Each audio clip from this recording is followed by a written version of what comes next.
Pinag-call on Senator Zubiri. Thank you very much. Maayong hapon, General Dela Rosa. Yes, sir. Maayong hapon, sir. May hapon po, Senador. Sa akong Your Honor. silingan sa Mindanao. Madam Chair, just a few questions to the Honorable General. General, ako'y natutuwa na kahapon kayo po ay kinondenan nyo po ang extrajudicial killings at vigilante killings. Kasi may misconception, tama po kayo, may misconception na ang lahat na riding in tandem tapos naglalagay po ng karatula ay pulis. Na ayaw naman po ninyo yun. At tama sinabi nyo, hindi naman kayo gagawa nun kasi kung legitimate naman itong mga illegal, mga sindikato, ay talagang huhulihin nyo under legitimate operations. Magandang ilabas palagi po ninyo yan, General, sa ating mga media para mawala yung misconception na yun. At hanapin natin itong mga riding in tandem o itong namamaril na ito. And that is very important. But with that said, Honorable General, meron lang akong gustong isumbong din sa inyo dahil hindi na isama dito sa hearing na ito, Madam Chair, yung isang nangyari at naalala ko po ito dahil naging viral po ito at napanood ko po ito sa news, yung sa traffic violator na hinuli, pinosas, ang pangalan po niya yata ay Dela Riarte. Opo. John Dela Riarte. At ito po hindi drug lord, hindi po siya pusher, ay hinuli lang po ng HPG at hindi pa nakarating sa presinto ay patay. Nasa likod po ang kanyang posas, kuwang-kuha po ng mga netizens. Kaya at least maybe the committee can also tackle this because we will show to the public that we will not tolerate this type of misdeeds done also by our law enforcers, in which I am happy that General Dela Rosa is with us on this. Your Honor, for the update regarding the suspect shot inside the police mobile by HPG personnel, the HPG and the NBI are conducting joint investigation on the incident.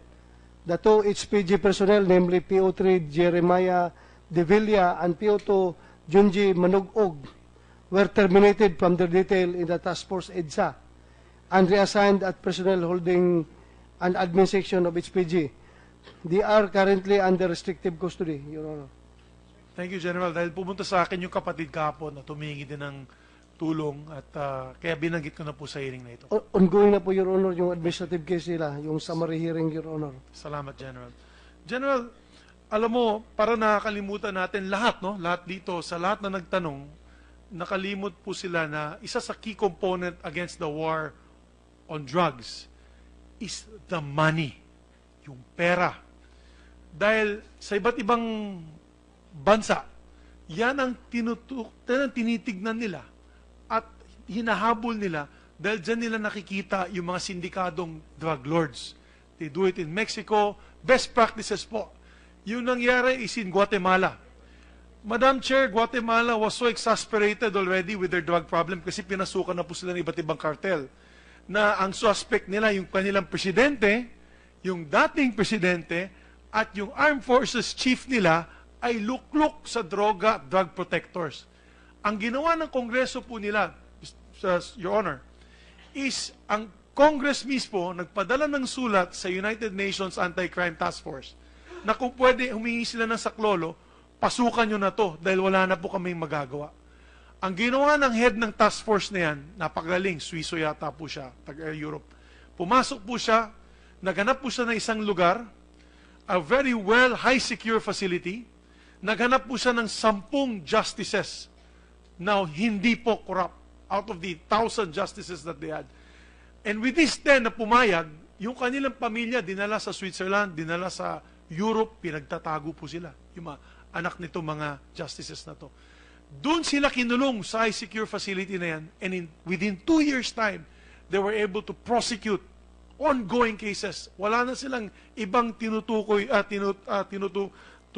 kundi yung drugs. Pero malaking tulong po nila, hingini po nila ang AMLAC ng iba't ibang bansa. And this is a true story. That with the help of the United States, ang mali nitong mga drug lords na ito at yung mga politiko at mga generals na lumaki po ang kwarta nila. Ang dami namin po nilang pera, bilyon-bilyon, ay namili po sila ng property sa Estados Unidos. Miami, Florida, mga mansion, yate, at iba't ibang pera sa bangko dun sa Estados Unidos. Nung humingi sila ng tulong sa US Federal Reserve, ang ginawa po ng US Federal Reserve, hinold itong perang ito lahat. Tinago po yan, siniz ang pera na yan at ang mga assets. Ang nangyari, it was a multiple approach, may judicial approach, at kinuha po yung pera ng mga drug lords. It became so difficult to transact dahil wala pong bangko, nakabantay po lahat sa bangko. Pag may pumasok na transaksyon na malaki, hold. Pag hindi po mapakita na ikaw ay isang legitimate businessman, at yung pera na yan ay hindi po mabigyan ng explanation kung saan galing. Yung ill-gotten wealth, ika nga. This is also in line with the President's fight against corruption. Kasi galit din po tayo sa corrupt public officials. And as you have exposed, and the President exposed, unfortunately, ang daming generals, ang daming mayors, pati congressmen, pati iba't ibang mga appointed officials of government in the executive are part of this drug mess that we are in now. That's why in aid of legislation, and to follow Guatemala's example, would you agree, General Dela Rosa, that dapat buksan na natin itong bank secrecy law? Dahil sa sobrang higpit nitong bank secrecy law, tayo ay naging tambayan ng lahat ng sindikato, lahat ng magnanakaw, lahat ng smuggler at illegal operators of different vices. Dahil hindi po sila nahuhuli. Sang-ayon ba po kayo as an aid of legislation that we also revisit the bank secrecy law? Yes, Your Honor. The PNP has nothing to lose. Madam The Chair. PNP has everything to gain. With the permission, I meron Yes, po akong Senator bill, Ping. pakisuportahan ninyo. Meron akong bill dyan. will be your co-author, principal co-author, Thank Your you, Honor. Your I will Honor. support you. Ako rin po. Thank you, Meron Madam din Chair. po akong ganung bill. At meron po akong ifa-file in what? In the next few days or several weeks or few weeks, yung POCA, the Proceeds of Crime Act.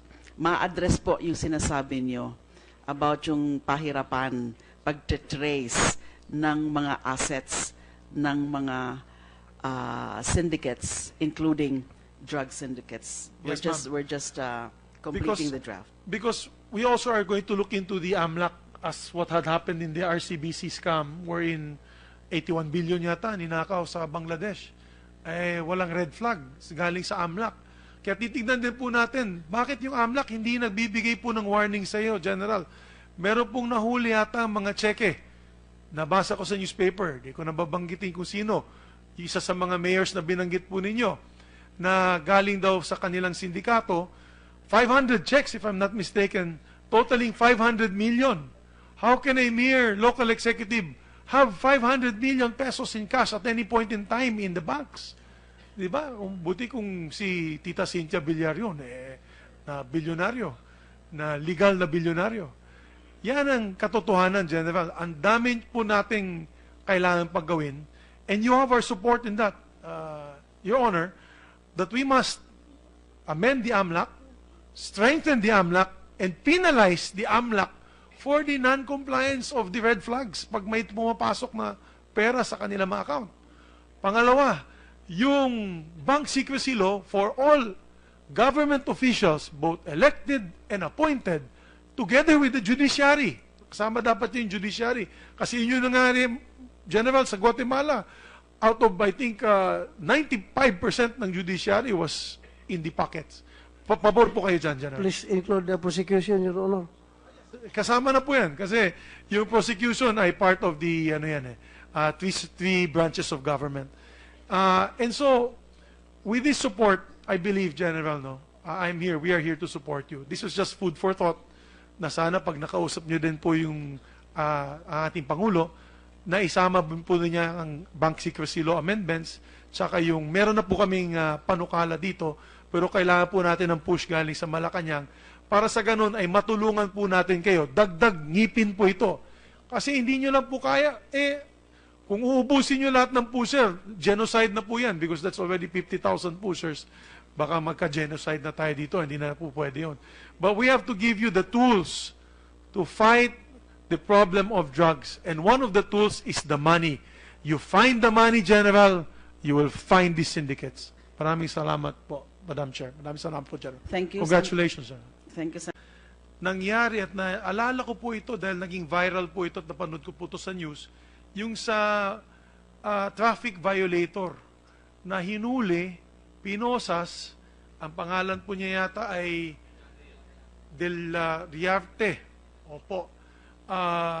Lalagay po ng karatula ay pulis na ayaw naman po ninyo yun. At tama sinabi nyo, hindi naman kayo gagawa nun kasi kung legitimate naman itong mga illegal, mga sindikato, ay talagang huhulihin nyo under legitimate operations. Magandang ilabas palagi po ninyo yan, General, sa ating mga media. To the Honorable General. General, ako'y natutuwa na kahapon kayo po ay kinondenan nyo po ang extrajudicial killings at vigilante killings. Kasi may misconception, tama po kayo, may misconception na ang lahat na riding in tandem, Pinakalan Senator Zubiri. Thank you very much. Maying hapon, General Dela Rosa. Yes, sir. Maying hapon, sir. Maying hapon po, Senador. Sa akong Your Honor. silingan sa Mindanao. Madam Chair, just a few questions para mawala yung misconception na yun. At hanapin natin itong mga riding in tandem o itong namamaril na ito. And that is very important. But with that said, Honorable General, meron lang akong gustong isumbong din sa inyo dahil hindi na isama dito sa hearing na ito, Madam Chair, yung isang